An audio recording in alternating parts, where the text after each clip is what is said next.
Виганяли бісів з квартири Януковича, щоб привабити орендарів та викурити негативну енергетику. До елітного житла президента запросили священника. І не дивно, бо зараз 240-метрові хороми знаходяться під арештом, а в подальшому будуть здаватися в оренду. Вартість пентхаусу – 27 мільйонів гривень, майже $1 мільйон. А ще на скандальній нерухомості десятки тисяч гривень боргів за комуналку. Детальніше Вікторія Аблязова.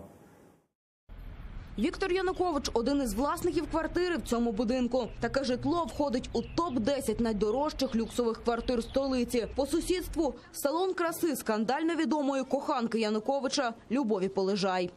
За роки відсутності легітимного в його поштовій скринці чимало квитанцій на комунальні платежі.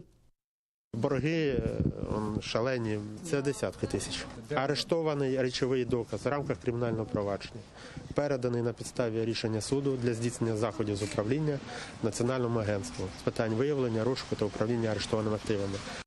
Нині елітна нерухомість під арештом, тому її хочуть здати в оренду. Аби привабити орендарів та вигнати негативну енергетику, навіть запрошують священника.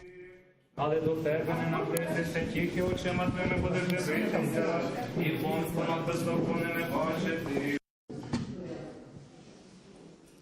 Янукович тут не жив, а лише був зареєстрований. Ремонт недороблений, та видно, інтер'єр все одно розкішний. На підвіконнях та на підлозі мармур, є і камін. Квартиру з недоробленим ремонтом оцінюють 27 мільйонів гривень, а це майже $1 мільйон. Ми всі, навіть і в армії, ніхто не знав, в якому стані помешкання. Воно було закрито протягом 4 років, в якому стані, що тут відбувається. Тут, наприклад, вода порвала мармур. Там вода, бачите, затекла.